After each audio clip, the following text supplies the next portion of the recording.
Thanks for joining me, Virgo. It's December 2016. Dadhichi here from astrology.com.au. Great to have your company again. And as I've been saying, it is usually a period of review in the last month of the year in preparation for the upcoming new year. And what's vitally important for you right now, from what I can see in your horoscope, is the conglomeration of planets in your fourth house. The fourth house has to do with your family life, your inner peace and happiness, predominantly.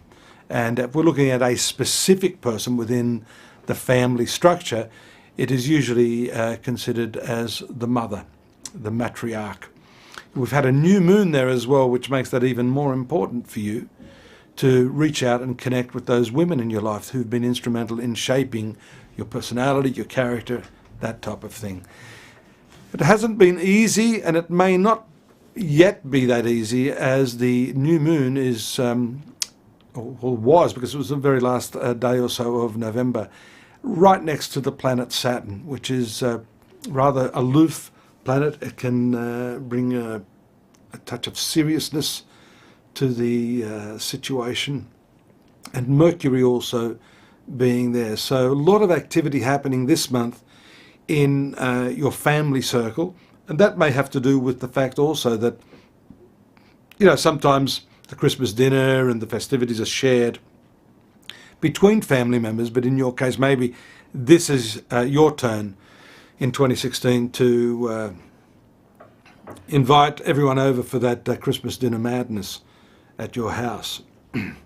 More importantly than that, pardon me, is the issue of Saturn being there in this area. Saturn is a big tester for you.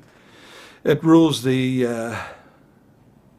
5th and the 6th place of the horoscope. It's a mixture of results. The 5th house is not bad, but the 6th house is not great, and it actually indicates some troubles or the creation of enemies through its presence there. That's been happening for some time, so I'm not saying this is going to be an overnight thing that happens just because it's Christmas and I'm talking, but certainly because the new moon has been there, and with the sun and Mercury, that there's a lot of focus of attention in this area of your life. So with the trine aspect to Uranus coming from your 8th house, it shows you have to be rather ingenious in terms of how you deal with the problems in your family life right now. The trine aspect lends support and gives you the ability to try something out of the box, to communicate your way out of this. Sometimes abrupt and unusual behaviours can shock people into submission if that's what you're wanting to do. So there are ways and means by which you can get around this. And I love that book by Robert Greene, The 48 Laws of Power. I often refer to that. And there's one law of power there. From memory, it says, keep them in suspended terror.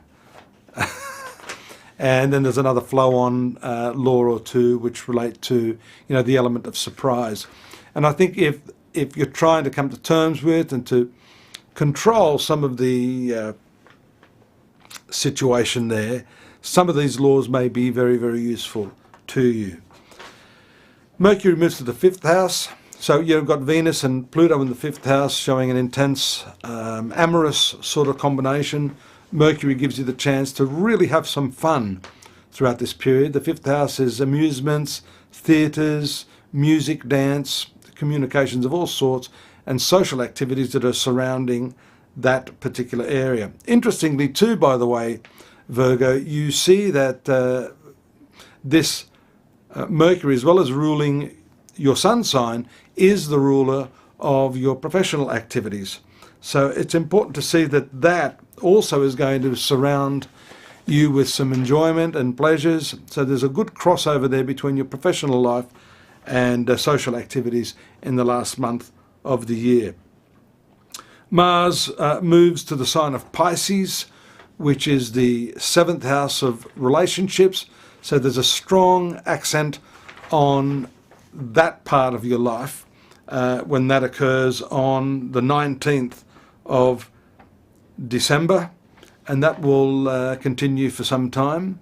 It is not a pleasant planet for your sun sign, so it's likely there'll be some disputes and problems there. Maybe your partner will be a little too independent for your liking. They may want to do things on their own throughout this month. And so you need to extend your most significant others that freedom to be who they are and to do what they want during this period. And that will help you avoid any argumentation.